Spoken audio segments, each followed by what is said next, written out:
Le PSG s'offre un jeune talent italien, Renato Marin.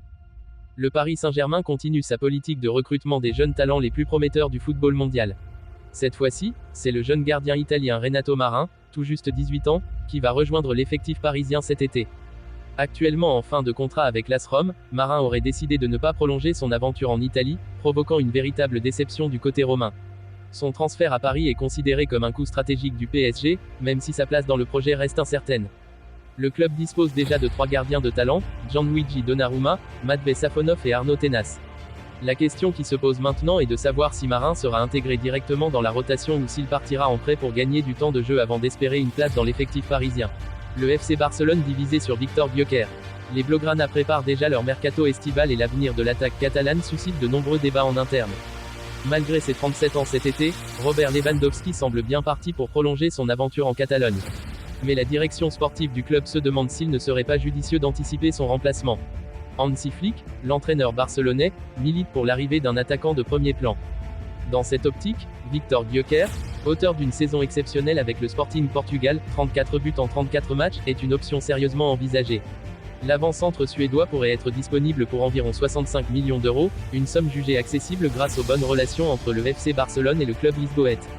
Mais si son talent est indiscutable, son profil ne fait pas l'unanimité au sein de la direction catalane. Reste à voir si le club franchira le pas et fera de lui le successeur de Lewandowski. Randal Kolo Muani renaît à la Juventus. Après une expérience compliquée au Paris Saint-Germain, Randal Kolo Muani semble avoir retrouvé son meilleur niveau en Serie A. Après cet hiver à la Juventus, l'international français s'épanouit pleinement sous les ordres de Thiago Motta. Buteur à 5 reprises en 3 matchs, il a réussi à reléguer Dusan Vlahovic sur le banc. Un véritable exploit tant l'attaquant serbe était jusque-là considéré comme un élément incontournable du 11 turinois. Mardi soir, lors de la victoire de la vieille dame face au PSV Eindhoven, 2-1, en barrage aller de la Ligue des Champions, il n'a pas trouvé le chemin des filets mais a affiché un visage rayonnant.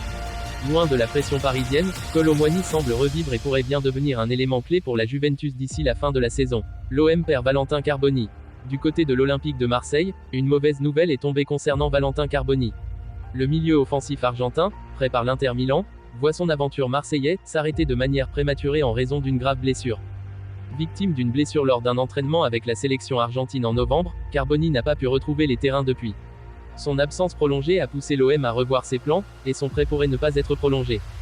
Un coup dur pour le club phocéen, qui comptait sur son talent pour dynamiser son secteur offensif en seconde partie de saison. Désormais, il faudra voir comment l'OM compense cette perte dans les semaines à venir. N'oubliez pas de vous abonner et d'activer la cloche pour être informé des prochaines vidéos.